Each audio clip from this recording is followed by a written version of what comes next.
De eerstejaars heb ik nog geen les gehad van Marius, klopt dat? Oké, nou Marius gaat zich even voorstellen. We zijn echt dankbaar dat u ik denk al meer dan 10 jaar les geeft op de Bijbelschool.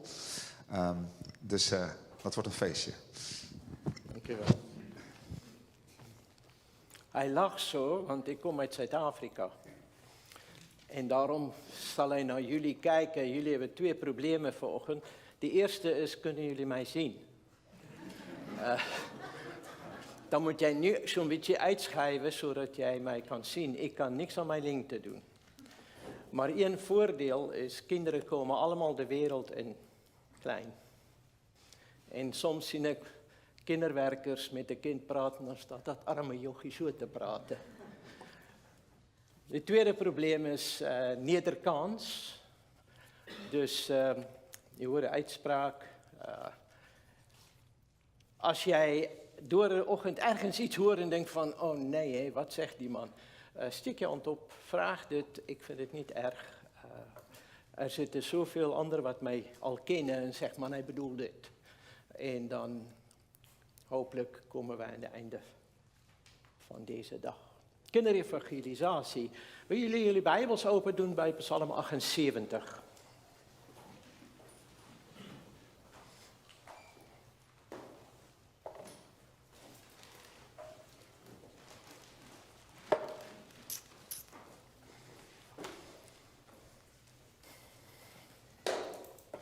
Wat ga ik vanochtend doen? Ik wil een kort overzicht van Psalm 78. Echt, niet langer dan 5 à 10 minuten.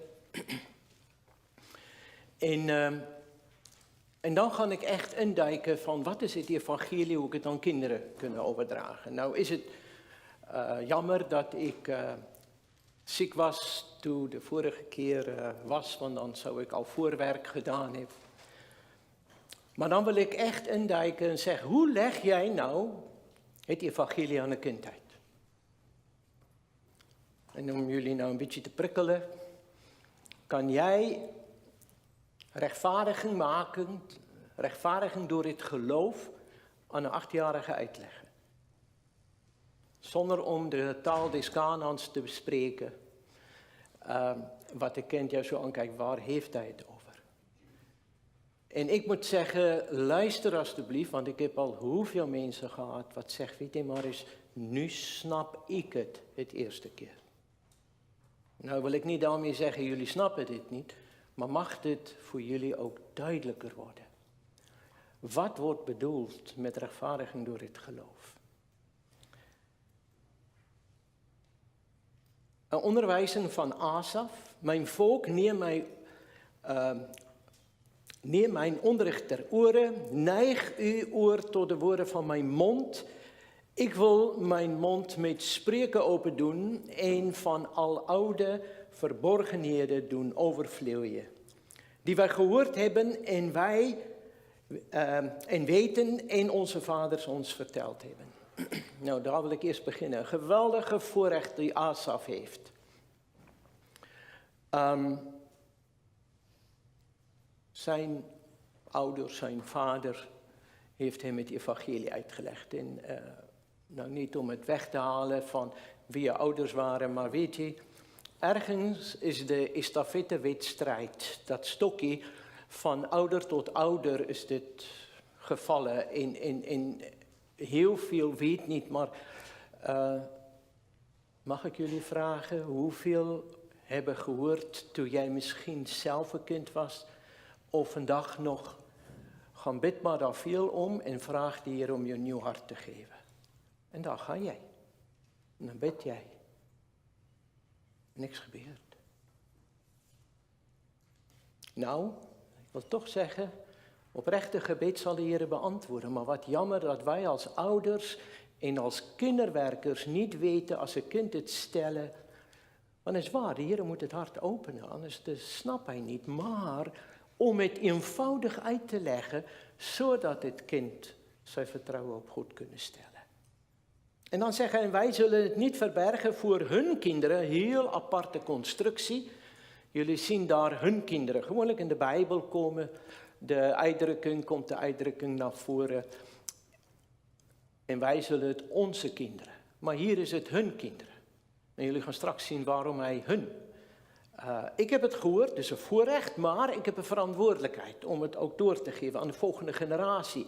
De loffelijke daden van de Heere vertellen, zijn kracht en zijn wonderen die hij gedaan heeft. En daar kan ik lang over praten, dat vandaag is het, ja, wij vertellen een verhaal, maar zit jij met jouw passie daar en dat wanneer een kind luistert, dat hij ziet, hij gelooft, zij gelooft het. Als ik over Jona vertelt, dan is het niet, ja, verhaaltje, mythe. Maar dat kind, wauw, jij gelooft het echt. Komt het uit, kan de kinderen zien dat jij echt bezig bent om de loffelijke daden van de Heer te vertellen. Dat je een verwondering bent wie hij is. En dan zegt hij, want hij heeft de getuigenis ingeschakeld in Jacob. Een wet vastgesteld in Israël. Die heeft onze vader geboden om ze hun kinderen bekend te maken. Jij hebt geen optie. Ik zal het zien zitten of ik het wil. Het is een gebod. Je mag niet stelen, je mag niet echt breken dit. Maak het bekend aan jouw kinderen. Je komt maar niet onderuit. Heel belangrijk. Opdat de volgende generatie ze zal kennen, de kinderen die geboren zullen worden, en zij opstaan en weer aan hun kinderen vertellen. Dat is het patroon. Jij leert het, jij gaat het aan jouw kinderen doorgeven en hopelijk gaan zij dat ook doen. Maar ergens is dat stokje van het evangelie wat doorgegeven wordt, ja, hoe, wat. En daarom moet je ook niet andere mensen kwalijk nemen, maar soms, ja, daar is zoveel theorieën en dingen. Maar ik hoop dat vanmiddag u net praktisch ook duidelijk gaat maken wat het evangelie is en wat ik kan zeggen. En dit is jouw doel. Het doel van kinderwerk, kinderopvoeden, alles is vers 7. Zodat zij hun hoop op God stellen. Je pakt dat handje en je loopt de hele tijd, je wijst naar de Heer Jezus, uitnodigend, stel je vertrouwen. En weet jij, op een gegeven moment mag je dat handje in de Heer Jezus hand geven. En die gaat verder. Dit is jouw doel. Opdat zij hun hoop, hun vertrouwen op God zullen stellen. En dan komen wij bij de reden waarom hij gezegd heeft, hun kinderen. En niet worden als hun vader. Mensen, en wat is dit opstandige, ongehoorzame generatie? Hier komt een prachtige reden ook in een motivering, hun kinderen, om ook het evangelie niet alleen aan jouw kinderen, maar ook aan de kinderen te vertellen, wie's ouders niet meer leven voor God. Uitdagen. En begin bij je eigen, maar ga ook verder en kijk wat je daarmee kan doen om anderen te bereiken. En daar horen jullie vanmiddag nog meer over. Maar goed, het evangelie. De boodschap van verlossen. Ik wil het aan kinderen overdragen. Ik wil kinderen vertellen. En dan komt de eerste vraag, waar begin ik? Zoals ik al gezegd heb, vraag de Heer om je een nieuw hart te geven. Nou, dat is een mooi gebed, gaan doen het ook. Maar kan je dat kind verder helpen? Kan je het evangelie uitleggen, zodat dat kind kan begrijpen? Om zijn vertrouwen op God te stellen. Ik kan hier niet lang ingaan, ik zou de vorige keer daarop terugkomen en genoemd heb, maar daar is een hele trend vandaag. En dit is onder invloed van pedagogiek en de humanisme, dat daar uitgegaan wordt van het kind. Dat een mens centraal staat. Jij bent zo geweldig, jij moet,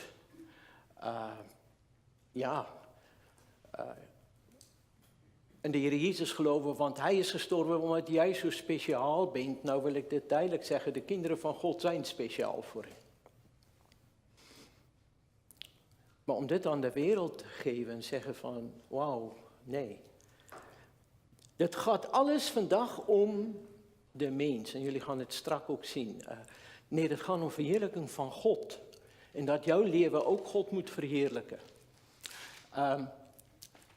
Jij bent een parel in Gods hand. Bij kinderen hoor je dit vaak. Dat ongeacht de context, alle kinderen weer die horen van, ja, ik ben een parel, geweldig. Waarom heb ik dan een verlosser nodig? Kijk uit dan nou. Of begin je bij God? Als jij iets wil uitleggen aan een kind, is het zo belangrijk dat dat kind begrijpen wie God is. Een kind kan best wel dan zeggen, waarom moet ik bij God komen? Wie is hij? Waarom? Enzovoort. En jullie gaan zien, alhoewel wij niet een stappenplan voorstellen, maar is daar een stuk logica in jouw behandeling van het evangelie, dat je iets doorgeven van wie God is, en iets ook doorgeven van wie de mens is, en waarom verlossing nodig is. En daarom wil ik zeggen, wie hij is, zijn andersheid, wat hij gedaan heeft. Nou, wij gebruiken bij IKEG maar een hulpmiddel. Ik wil het niet noemen, het is een hulpmiddel. Het is niet dus de manier. Dit helpt jou. En dit zijn kleuren. Een boekje met kleuren. Het heet het woordloze boekje. Wie van jullie kent of heeft al iets? Nou, oké, jullie mogen gaan. Nee, de witte bladzijde is altijd voor mij een heel belangrijke punt. Omdat, ik heb al mensen zelfs wat leesgeven voor IKEG moest terugroepen en zeggen, nee, jij snapt het nog steeds niet. Dus, Dus een hulpmiddel wat door Spurgeon begonnen is. Hij heeft denk ik 3 of zo kleuren gehad met kinderen. Want kinderen kunnen al heel jong, voordat zij kunnen lezen en schrijven, begrijpen ze kleuren. En daarom is dit een heel handig hulpmiddel om te gebruiken.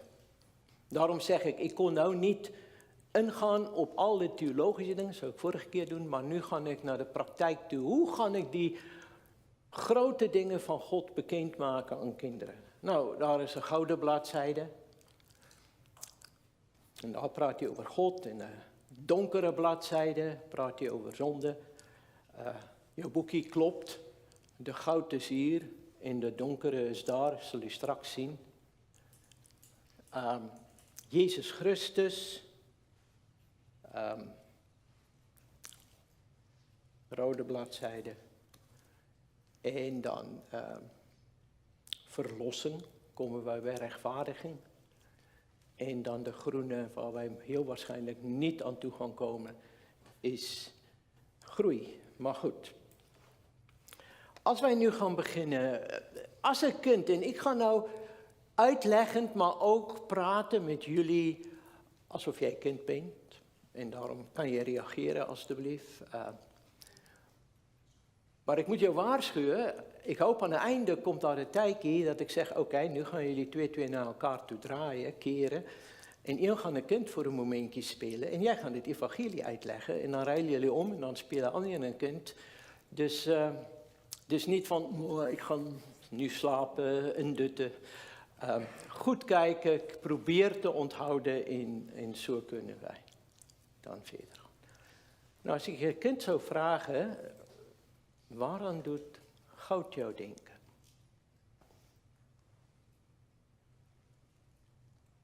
Zeg het maar, hard, want ik ben nog een beetje doof ook. Waaraan doet goud, wat denk je zal een kind zeggen? Welke kleur is het goud? Waaraan doet het jou denken? Waardevol, ja. Mama heeft soms trouwring, papa ook, of juwelen. Ja, dit is waardevol. Iemand met heel veel goud, die is rijk. Nog iets. Het gaat makkelijker, zo een paar jaar geleden op Prinsjesdag, een gouden koets en een koning en die dingen. Maar jij probeert kind, nou waarde. Nadat je hem aan het denken gezet heeft, probeer jij te praten, als hij ook zegt, over God. Wie God is. Hij is de grote koning. Hij heeft het voor het zeggen over alles. Hij is de koning van het heelal, maar hij heeft het ook voor het zeggen, zelfs over onze koning Willem-Alexander. Dus dat is een grote koning die heerst over de wereld. Nog iets over hem. Alles is van hem. Dus als niemand rijker. Alles heeft hij gemaakt. En wat je nou kent dan goed kan overdragen is. Weet jij, hij heeft jou ook gemaakt. Ja, een mama's buik. Psalm 139, hij heeft jou gemaakt. En dit betekent dat jij niet maar gewoon kan leven zoals jij wil en denken van, oh dat is goed. Nee, je bent eigenlijk een beetje verantwoording aan hem verschuldigd. Hij heeft jou gemaakt en daarom is het zo erg dat heel veel mensen zeggen, ik wil niks aan mee te maken. Ja, ik geloof niet dat hij bestaat. Als jij nou een mooi iets gemaakt heeft, zeg maar uit klei, poppetje of iets. En dat poppetje staat op en hij liep weg en zegt, doei! En zegt, hé, kom hier, ik heb jou gemaakt, je bent van mij. Nou ja, dat is heel grappig, maar God heeft jou gemaakt. En hij heeft recht op jouw leven.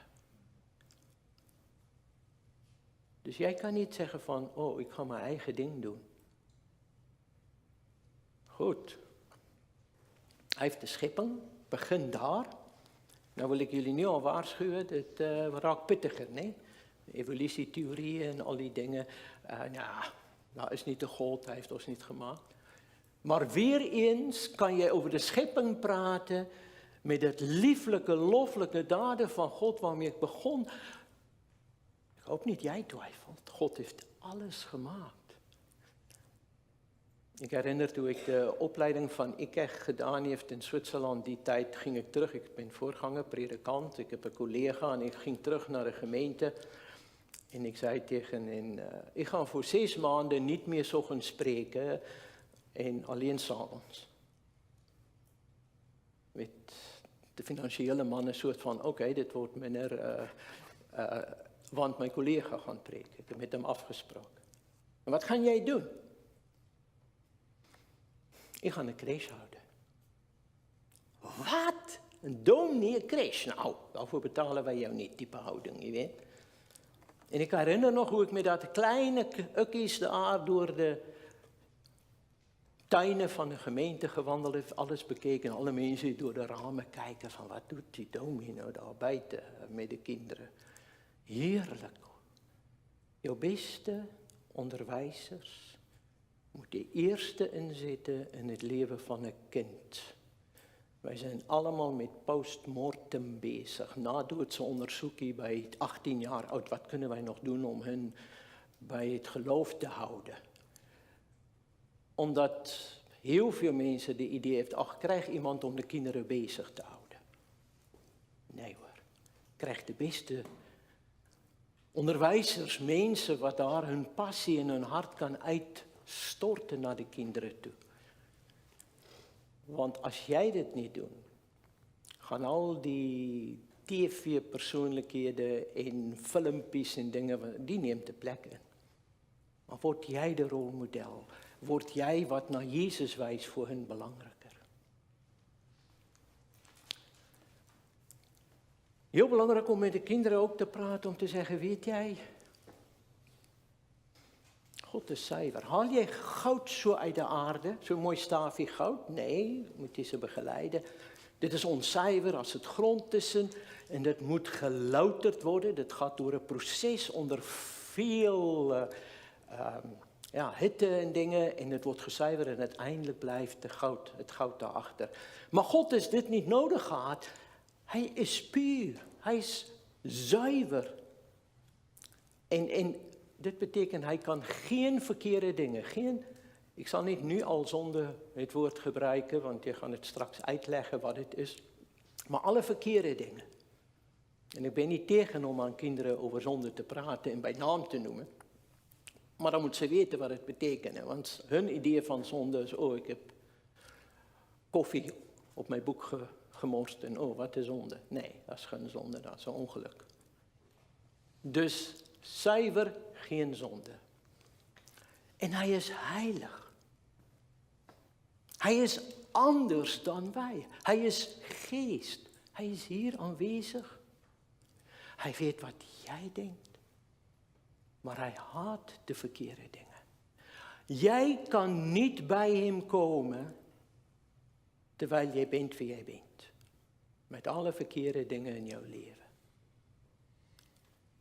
En ik vind het niet verkeerd om een kind soms een beeld van God te laten zien van, hij is ontoegankelijk. Ik ga nu uitleggen hoe hij toegankelijk is, maar het is heel belangrijk dat de kind een beeld krijgt. Ik kan niet zomaar net, hallo, hier ben ik. Nee, eigenlijk is het een wonder als ik hem mag aanspreken. En ja, kan je ook toevoegen, er wordt geschreven, in de straten van goud, zelfs in de hemel, daar is goud overal. En denk je, wauw, wat een prachtige plek is het waar hij woont. En weet je, de ergste is, allemaal die op de aarde geboren worden, gaan niet naar de hemel zoals de meesten denken. Want dat is iets bij ons wat ons weghouden van hem. Nou, de meeste boeken, juist omdat zij van de mensen uitgaan, de mens, praat ook hier in God houdt van jou. Nou, ik ga jullie vandaag een uitdaging en na de tijd zal ik daar staan en dan kunnen jullie één voor één langskomen en met mij ruzie maken. Want dit is gewoonlijk de reactie is. De liefde van God komt bijvoorbeeld in het boek Handelingen niet één keer naar voren. En daar wordt het evangelie vaak verkondigd. En zoals jullie gezien hebben, de rode, het hart zal ik nog uitleggen, de liefde van God. Maar wij hebben een manier om de liefde, God houdt zo van jou, je bent zo geweldig. Nee mensen, jij bent, kan ik het nou maar een grote terminologie doorgeven, jij bent doemwaardig. Je verdient om voor eeuwig hel gestuurd te worden. Wat en hoe moet ik dan de liefde van God begrijpen? Romeinen 5 vers 8 tot 9.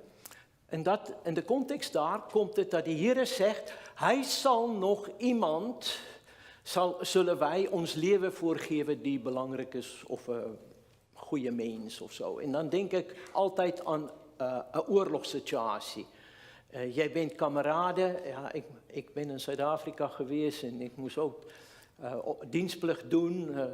Ja, kun je je voorstellen, door alle modder heen, onder al die dingen. En ja, jij doet het, maar dan komt de band van liefde tussen jou en jouw kameraden.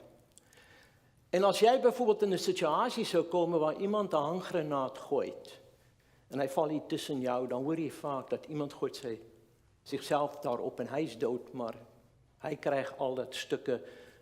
Dus voor iemand wat kostbaar is, jouw gezin of zo, zal je nog je leven geven, zegt hij.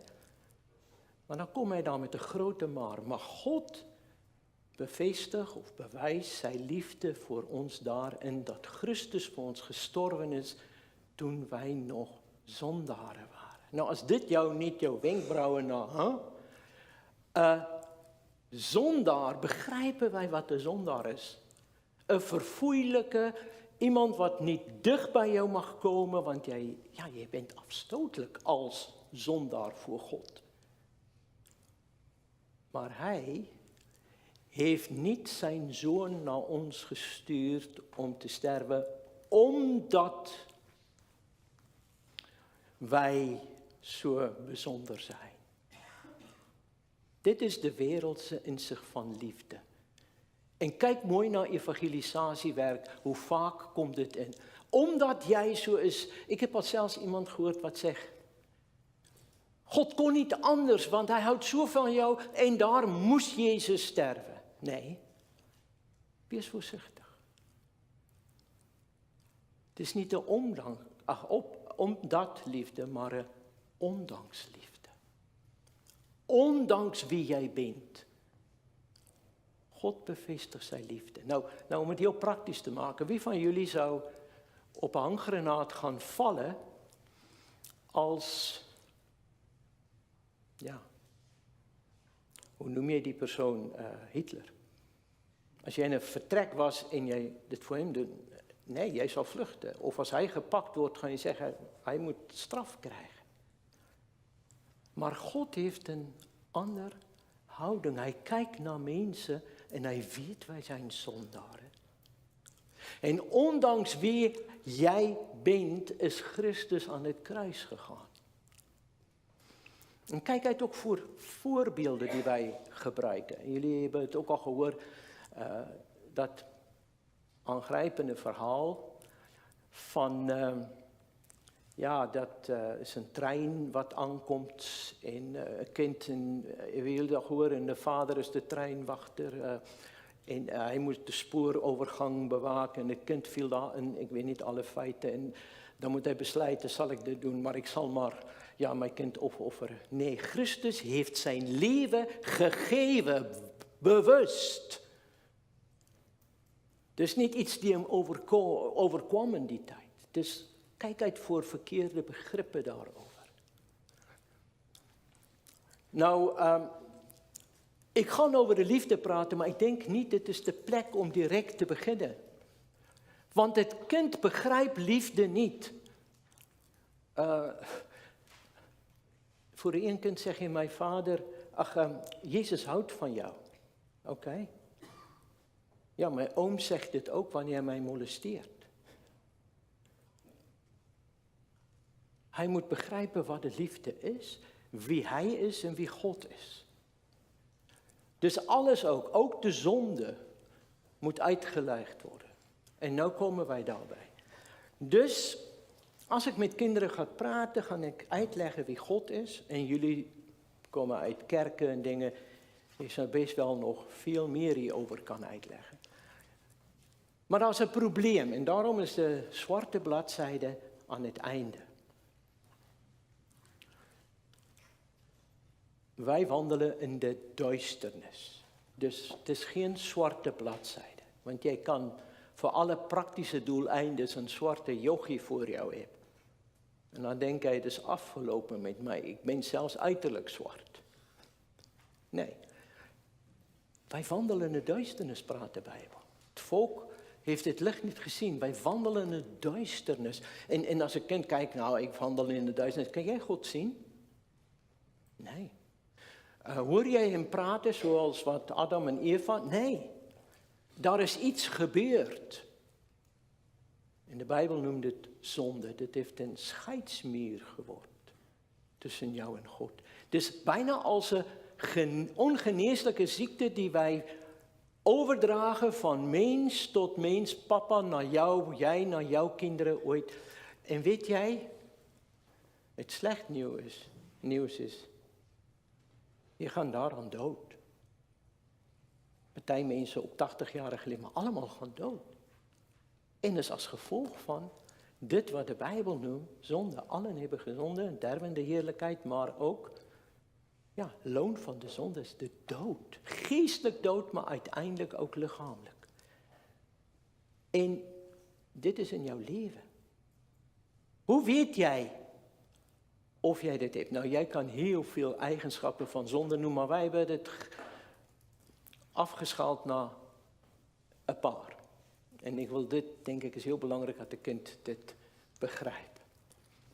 De eerste ding, hoe weet jij dat jij zonde in jouw leven hebt, is opstand.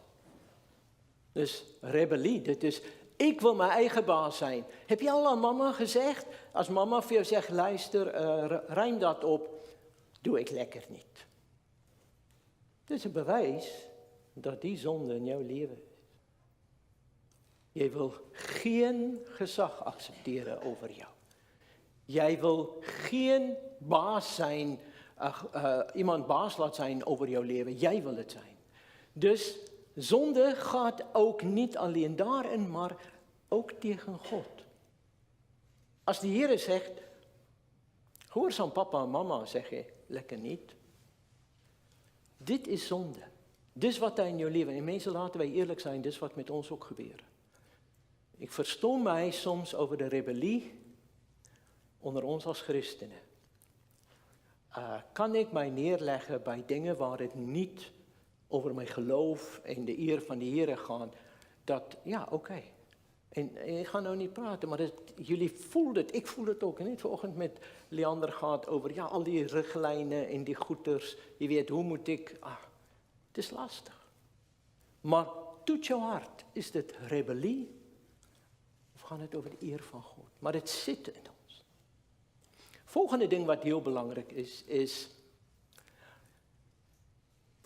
het voor jou moeilijk om verkeerde dingen te doen? Dus jij praat over de aard in het kind. Moest mama jou op een gegeven moment geleerd hebben, ik ga je nu leren wat liegen is. En dan legt zij het uit en dan goed. Nee, je bent in een kamer geweest, iets ging mis, iets brak daar, mama hoort het, zij kwam de kamer binnen, jij bent de eerder daar en mama zegt, heb jij dit gedaan? Nee. Kom vanzelf. Kom uit je hart, zit in jouw aard. Het is bijna al zwaartekracht. Als ik het boekje laat vallen, dan gaat hij naar de aarde. Dit zit in jouw wezen. Interessant dat, ja. Er zijn sommige mensen van nature echt een stuk beter dan anderen. Ja, oh ja. Hebben die dan minder geërfd? Nee hoor, ik denk dat als je ook neemt wat de Heer zegt, ons beste daden is een wegwerpelijke kleed.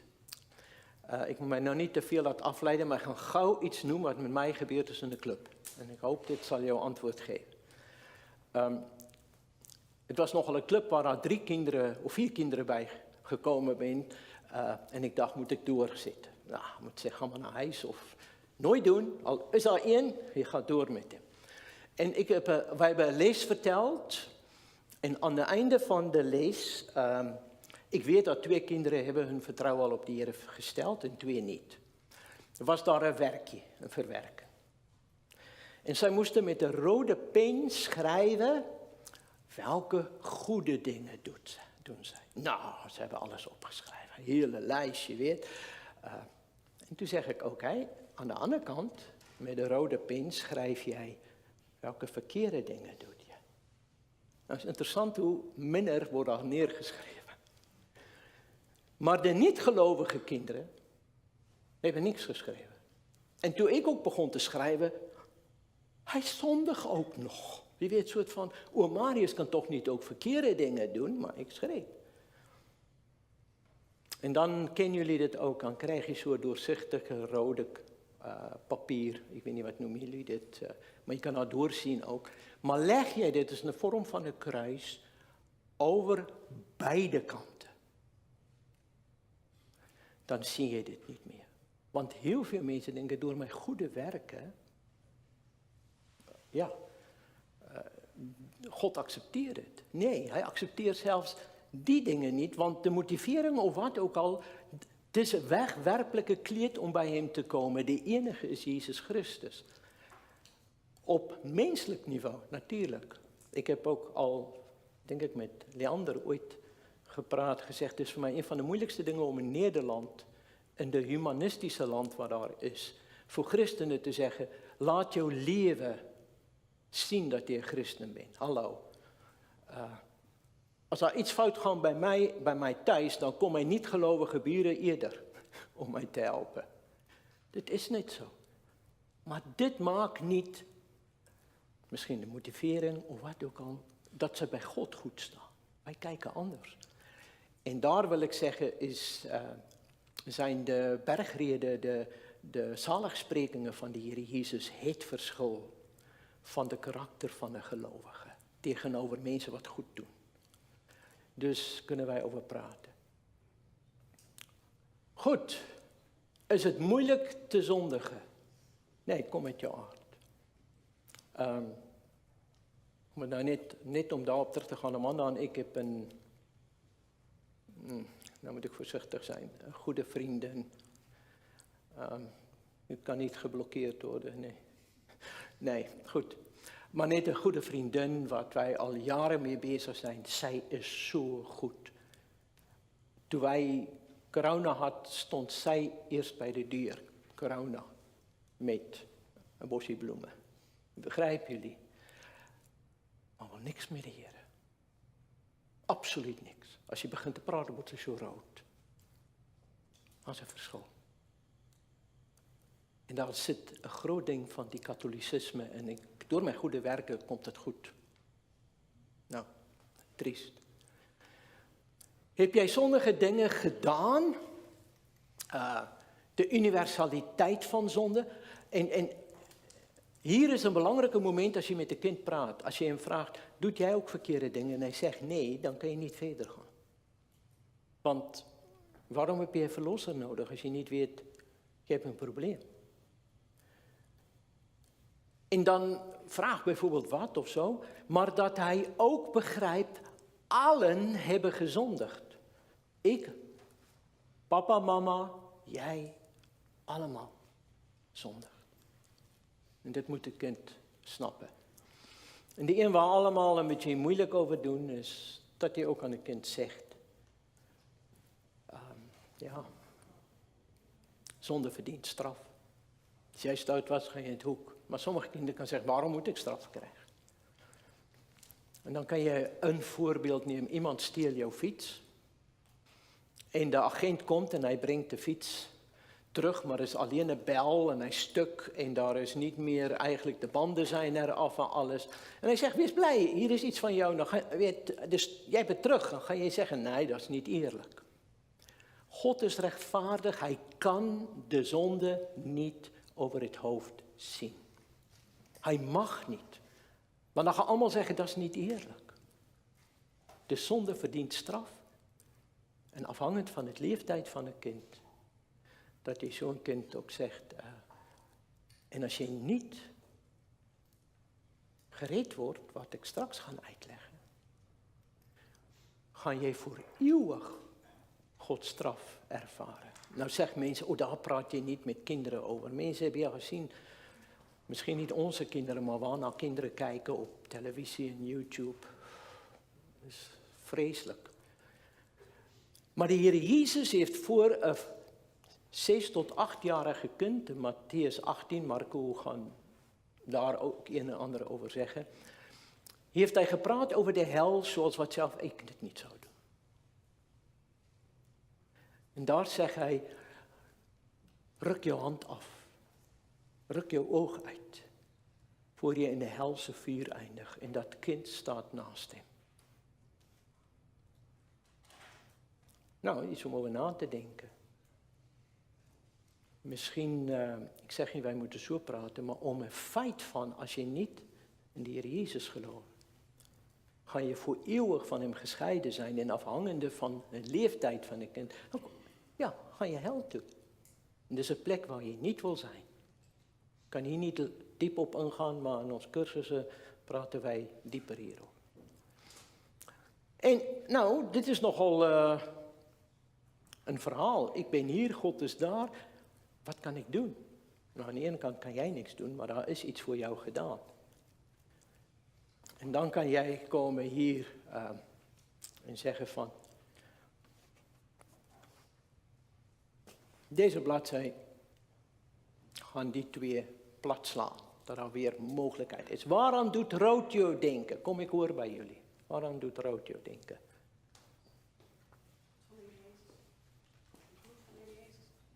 Nou, een christelijke kind zal dit zeggen. Maar een buitenkerkelijke of wie ook al, is inderdaad het bloed of de liefde. Nee, rode hartjes. Maar wees gereed. Ik heb al gehoord van stoplicht. En dit, prima. Ik zeg en nog. Maar dit gaat verkeerslichten. Ja, goed. Maar God is ook liefde. Nu kom jij waar liefde zijn juiste plaats krijgt. Wie God is, wie jij bent, maar ondanks wie jij bent, Jezus Christus. God heeft hem tot jou toegestuurd. Nou, ik ga iets sneller hierover. Tijd loopt. Ik Kan tot 11 uur, dan is het weer pauze. Nee? Ja. Het bloed van Jezus Christus. Nou, het gaat over liefde en het bloed, maar jij gaat iets uitleggen over zijn persoon en zijn werk. Nou, de persoon van Jezus is het heel belangrijk om kinderen te laten begrijpen, en dus ook zelfs bij kerkelijke kinderen. Heel veel kinderen hebben een idee, de Heer Jezus is naar de aarde gekomen. En toen begon zijn leven. Maar voor de tijd bestond hij niet. Hij is God de Zoon. Die samen met de Vader eeuwig geleefd hebben en heeft besloten ergens in de geschiedenis, 2000 jaar geleden, hij gaat als het ware zijn godheid beperken in de zin van afschermen. En hij gaat bij ons als mensen, kom hij leven.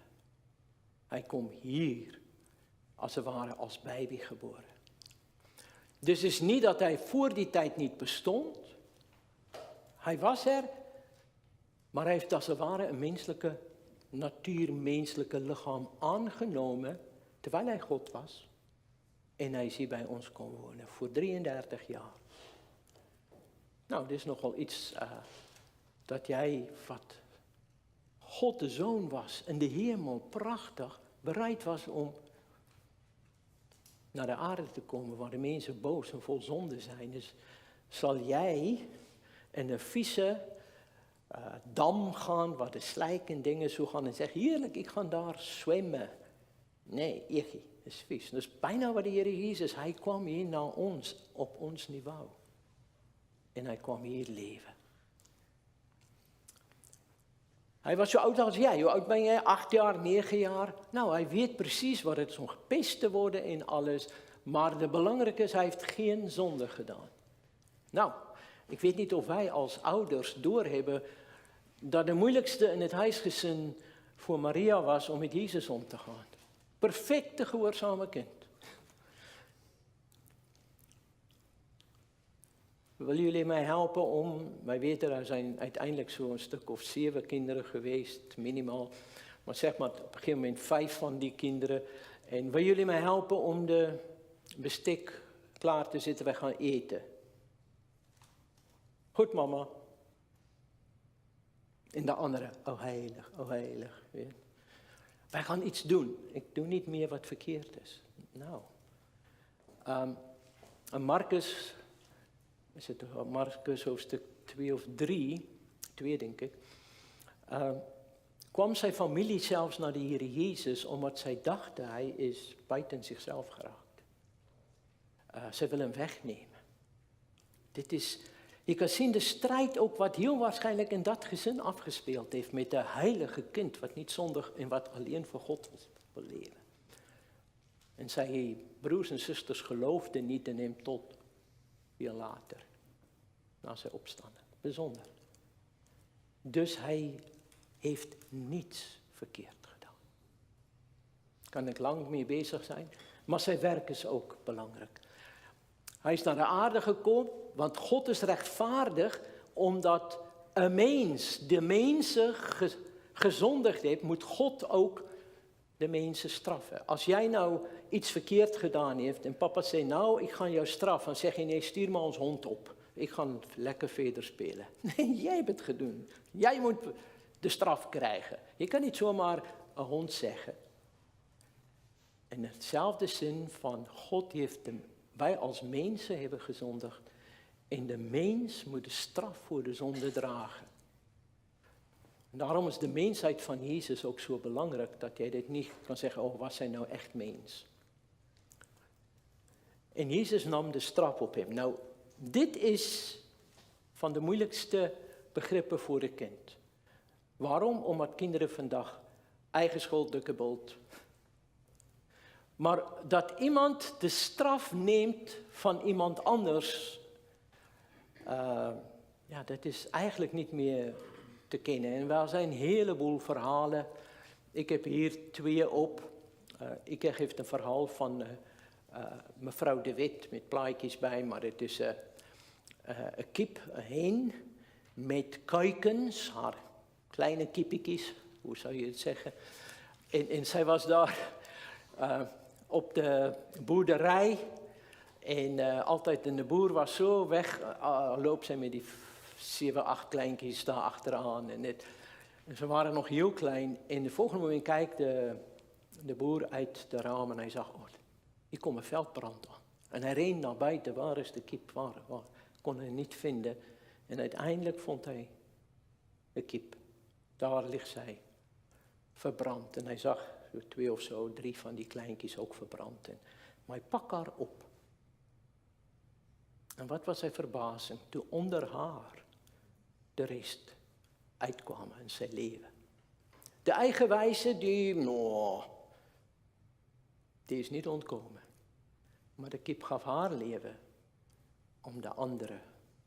En hetzelfde, de Heer Jezus gaf zijn leven om de straf wat God over de wereld moet brengen, over de zonde, moest opvangen. En dan staan er ook een van de identieke tweeling, Chinezen. Ik hoor het is een waar verhaal. De ene is een boef en de andere was een gelovige. En de schurk heeft iemand op de marktplein neergestoken, bloed over zijn kleren. En de politie op afstand zegt, piep, daar is hij erin. En hij begon te rennen en het eerste wat hij kon doen is naar zijn broer gaan. En bij zijn broer aan de deur helpen en zijn broer... Wat heb je gedaan? Hij zegt, ik heb iemand neergestoken. De politie komt eraan. Hij zegt, doe jouw kleding uit.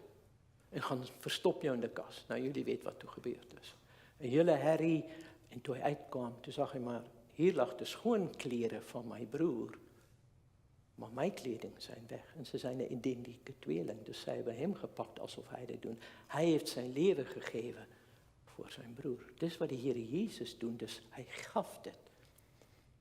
Als de kinderen iets ouder is, zou jij kunnen vertellen van de Indianenstam. Een heel vreedzame, maar strenge, liefdevolle Indianen-chief, het hoofd daar. En op een gegeven moment begon dingen gejat te worden. En hij is ontsteld, wat is hier aan de hand? En hij heeft allemaal bij elkaar geroepen en gezegd, mensen, jullie kennen de straf voor iemand wat tegen ons wetten en regels aangaan. Diefstal is niet toegestaan. En als je dit doet, krijg je iets als 50 zweepslagen. En zelfs van de mensen die het gekregen hebben, die overleven dit niet. Dus stop ermee. Nou, volgende moment... raakt weer dingen weg en de persoon wordt gepakt. En wie was dit? Zijn oude, gebroken, broze moeder. En hij, hoe kan dit? Ja, is nog maar zo. Nou zit allemaal naar hem te kijken. Wat gaan hij doen? Gaan zij liefde de overhand krijgen of zij rechtvaardigheid? Daar zitten wij allemaal mee in. Nou, de dag kwam dat zij gestraft moest worden. Zij werd vastgebonden aan een balk en haar rug werd opengescheurd. Dat hij nou de stokslagen op haar blote rug krijgt. En toen de man zo opgaan, toen zei de chief, de hoofd, het leider, hij zegt stop. En hij deed zijkleding uit, zijde. En hij gaat staan om haar. Hij zegt, sla nu.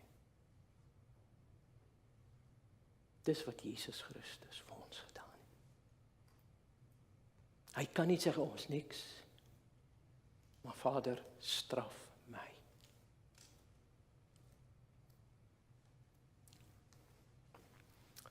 Praat over de kruisiging. Hij is voor jouw zonde aan het kruis gestorven. Maar nog belangrijker, hij is opgestaan, anders was het niks. Hij leeft nu. Hij is opgevaren naar de hemel.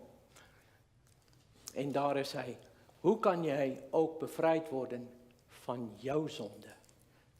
En dit is de belangrijke witte bladzijde.